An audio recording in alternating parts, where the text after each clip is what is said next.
Come, let us explore how our need for control could kill our meditation.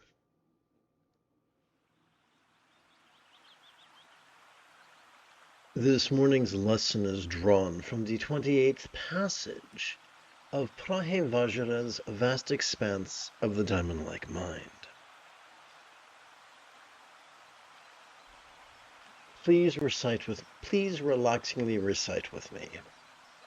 For those whose attitude depends on time, it does not manifest in time. If one practices with an aspiration without being free, the saying on the characteristic of emptiness applies.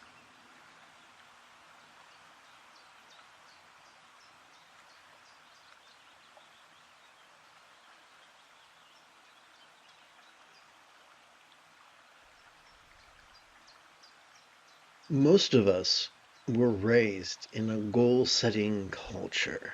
We set a goal, we set a time we wish to accomplish the goal, and then we quote-unquote make it happen, which is a euphemism for unsustainably indulging our controlling tendencies. What's the problem with that? After all, the Buddha, before the Buddha was the Buddha, before he was the yogi Gautama, he was the prince Siddhartha, and he was raised to be a leader. Why is this so inconceivable? Simply this. The part of our brain that is, well, think of it this way. In our underbrain, we have not one, but two reward systems. The first is dopamine-oriented, and it rewards our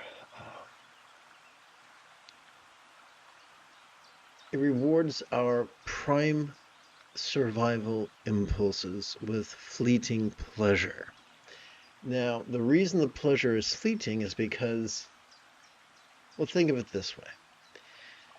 When you're thirsty, water is pleasurable.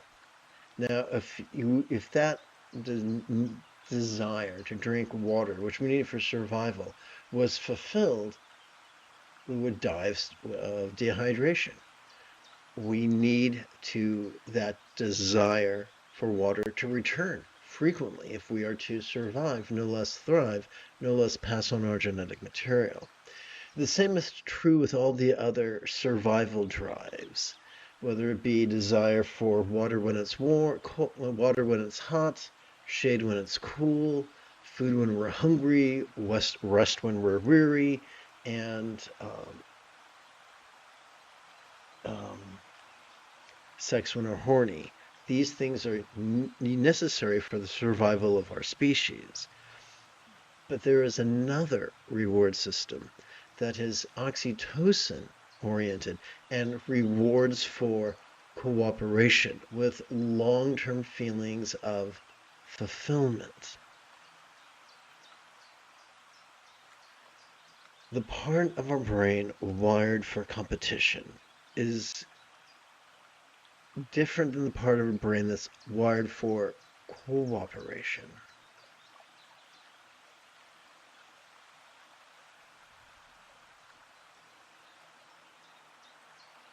Think of it this way. The part of our brain known as our amygdala is wired for anxiety and aggression, which are deeply competitive impulses. Contrast that with our anterior cingulate gyrus, which is wired for empathy. They are just a few centimeters apart, but they're as different as east is from west and as north is from south. The neural pathways that trigger our amygdala are completely different from the neural pathways that trigger our amygdala.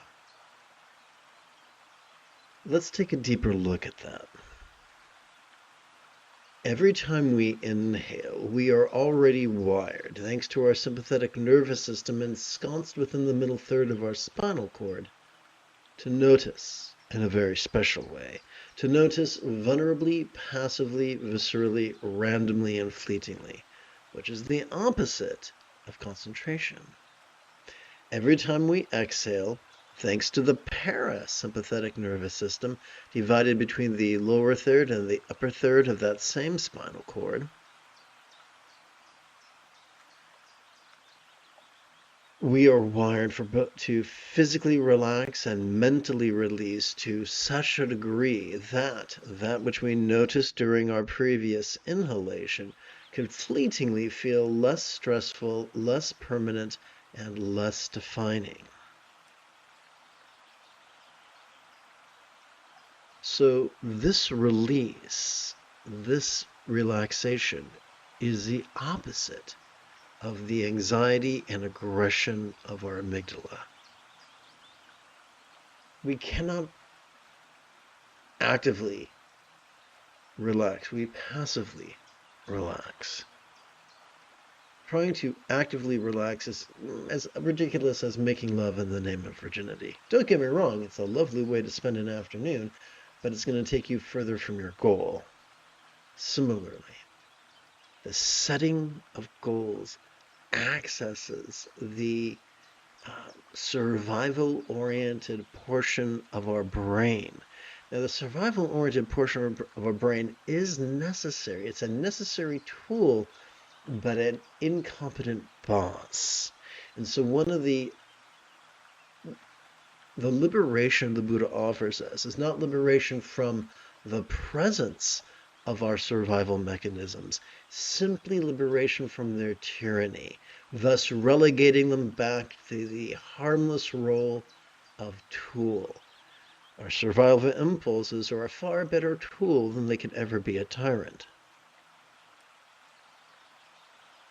So we take a laid-back approach to the mindfulness and meditation, which are our evolutionary birthright.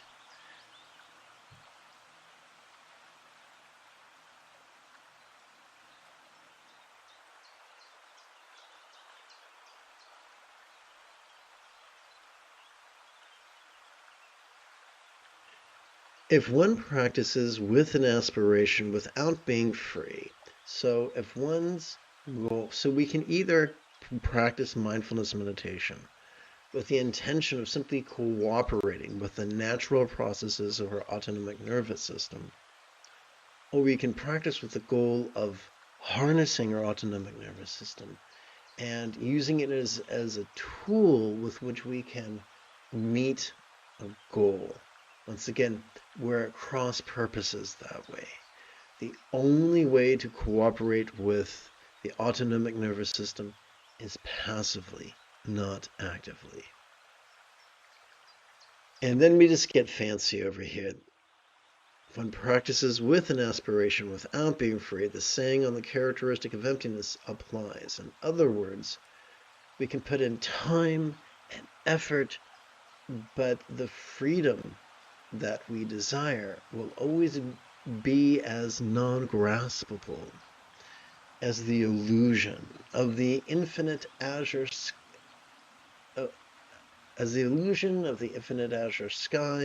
on a bright and beautiful cloudless morn, which, although is tantalizing to the eye, is non-graspable to the hand. So the freedom we desire, the peace we desire, the love we desire, the mastery of the Eightfold Path that we desire will forever be elusive if we turn our back on our autonomic nervous system and rely upon our amygdala as well as the front of our brain. Our goal setting, our conniving, our neurosis cannot fuel this journey. We can notice them, we can relax into them, but that's different from us being controlled by them. Think of it this way. Our choices, utterances, and deeds are kind of like a marionette. Who pulls the string? Is the string, are the strings of our choices, utterances, and deeds pulled by our amygdala, or are they pulled by love's centered spontaneity? Only the second is useful. Having explored that thoroughly, let's recite this 3 more times. Together. For those whose attitude depends on time, it does not manifest in time. If one practices with an aspiration without being free, the saying on the characteristic of emptiness applies. So emptiness is short for the phrase as non-graspable as a vast empty void. And that is just a simile. We can best, and a simile is only as useful as it is relatable. So as I inferred a few moments ago, a real-world example of a non-graspable vast empty void would be the illusion of the infinite azure sky on a bright and beautiful cloudless morn. Together. For those whose attitude depends on time, it does not manifest in time. If one practices with an aspiration without being free, the saying on the characteristic of emptiness applies. So the question is asked, how can I practice peacefully when practice is the cause of peace? It's kind of like as a child, I was told if I couldn't spell words correctly, I had to look them up in the dictionary so that I could spell them correctly. And my response was, I can't find them in the dictionary if I don't know how to spell them. So think of it this way. We are already wired to notice vulnerably, passively, viscerally, randomly, and fleetingly, and relax as well as release. All we need to do is cooperate with our sympathetic and parasympathetic nervous systems.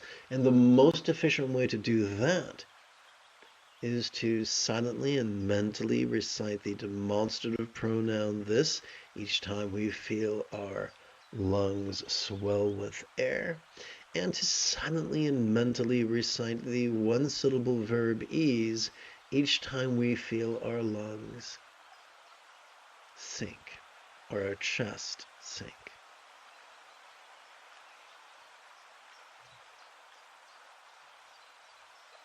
And now we come to this morning's final repetition. For those whose attitude depends on time, it does not manifest in time. If one practices with an aspiration without being free, the saying of the characteristic of emptiness applies. From a deeper perspective, manifesting in time could refer to the timefulness or the timelessness. So the timefulness would be like in 6 minutes or 6 hours or 6 days or 6 weeks or the like. And timelessness would be there is no then, there is only now. There is no there is only here. There is no that, there is only this. Now, many people try to contrive that through belief or concentration, but that won't work. The only way to experience that timelessness is to cooperate with our sympathetic and parasympathetic nervous systems in harmony with our inhalation and our exhalation, as silently and mentally we recite this and ease. Thus we conclude our opening lesson. Now it's time for us to shift gears. It is Luke Skywalker Friday morning. Come, let us meditate like a Jedi after approximately 30 seconds of housekeeping. This is the Dzogchen Lama Jigme Gyatso of the Buddha Joy Meditation School. For more than 30 years, I have harnessed my autistic special interests, as well as my ADHD hyperfocus, to spend about 8 hours a day, almost every day, studying, practicing, mastering, and reverse engineering the teachings and techniques of each school of meditation so that I can become your personal, nerdy, neurodivergent guide to nirvana. Welcome, my friends, to Meditate Like a Jedi, which is made possible due to the generosity of viewers just like you. For the remainder of our practice, let us turn our attention to the very latest iteration of very easy meditation practice text, or sadhana, if you're nasty. Let us open this morning's practice by bringing the four bases of mindfulness into the path of the wisdom of letting go. The four couplets that follow are not a prayer to a real or imagined celestial entity. They are simply words that we use to gently guide our intention. Please chant with me. The circumstantial could be seen yet ever changing. The circumstantial could be seen yet ever changing. The circumstantial could be seen yet ever changing. The interpersonal could be heard yet ever changing. The interpersonal could be heard yet ever changing.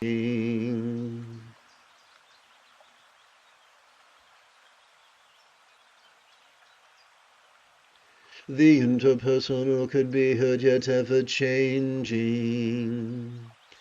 The mental could be lucid yet ever changing. The mental could be lucid yet ever changing. The mental could be lucid yet ever changing. The physical could be sensual yet ever changing. The physical could be sensual yet ever changing. The physical could be sensual yet ever changing.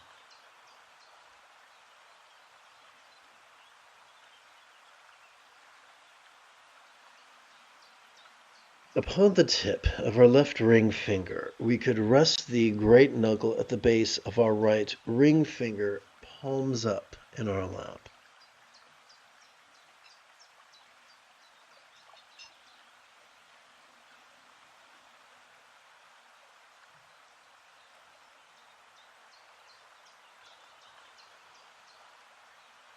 The moment you have a specific question about Buddhist meditation or philosophy, do not hesitate to type your question in great detail in the chat window.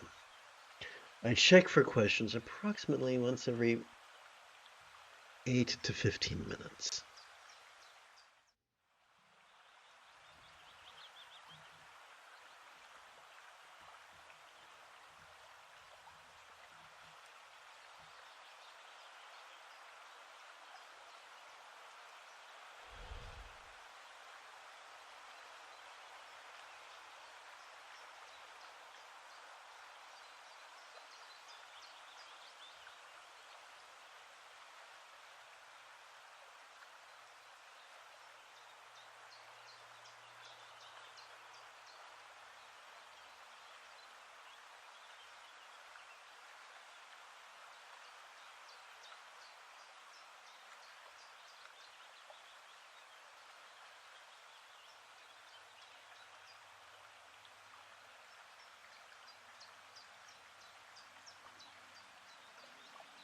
Let us silently and mentally recite the demonstrative pronoun this each time we feel air fill our lungs.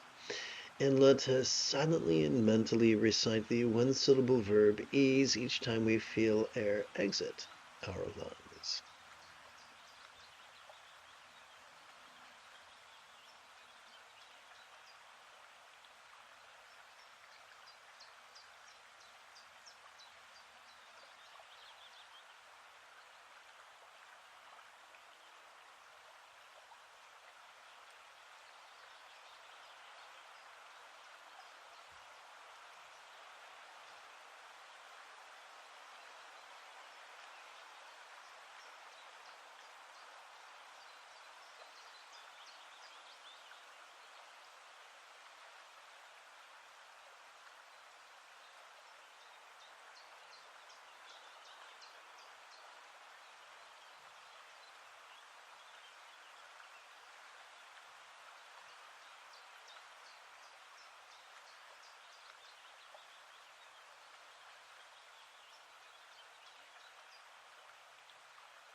Good morning and welcome to the second quarter of this morning's group practice.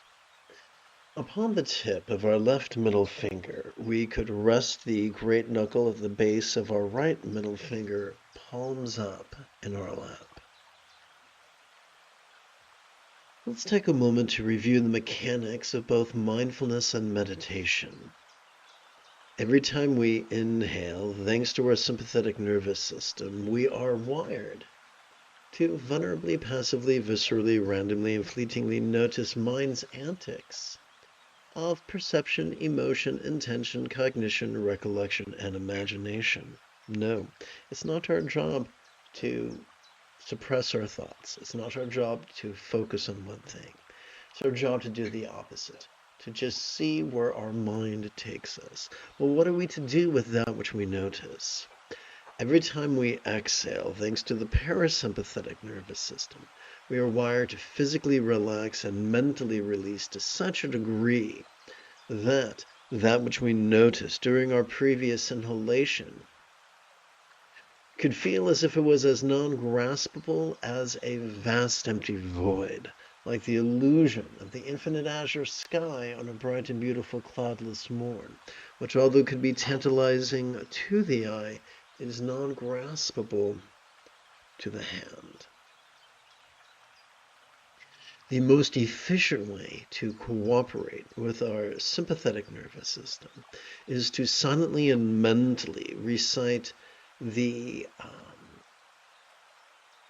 demonstrative pronoun this each time we feel our diaphragm flex, and to silently and mentally recite and of course, the most efficient way to cooperate with our parasympathetic nervous system is to silently and mentally recite the one-syllable verb ease each time we feel our diaphragm relax.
Upon the tips of each of our left fingers, we could rest the great knuckles at the base of each of our right fingers, palms up in our lap.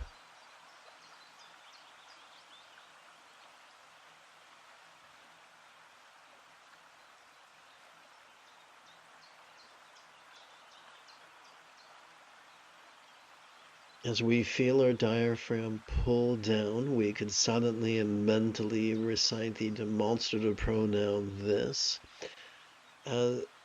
helping us to cooperate with the sympathetic nervous system that is wired to help us notice vulnerably, passively, viscerally, randomly, and fleetingly. As we feel our diaphragm relax, we could silently and mentally recite the one-syllable verb ease in cooperation with our parasympathetic nervous system, which is already wired for both physical relaxation as well as mental release.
Upon the tip of our left index finger, we could rest the great knuckle at the base of our right index finger, palms up in our lap. Every time we inhale, thanks to our sympathetic nervous system, we are wired to vulnerably, passively, viscerally, randomly, and fleetingly notice the antics of mind. Therefore, each time we feel our diaphragm tighten, let us silently and mentally recite the demonstrative pronoun this. Every time we exhale, thanks to our parasympathetic nervous system, we are wired for physical relaxation as well as mental release. Therefore, each time we feel our diaphragm relax, we could silently and mentally recite the one-syllable verb ease.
Let us close this morning's practice by bringing the 4 bases of mindfulness into the path of loving kindness. What follows will be 4 couplets. These couplets are not prayers to real or imagined entities. Au contraire, they are simply words that we use to gently guide our own intention. May all forms be lavish with blissful health. May all minds be lavish with wisdom, joy. May all relationships be lavish with peaceful love. May all circumstances be lavish with safety and good fortune.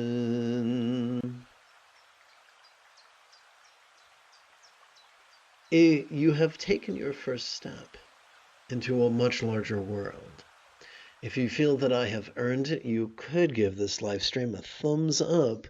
You could even help support this channel. In approximately 10 hours, I would very much like to return to lead today's evening meditation class, as well as group practice.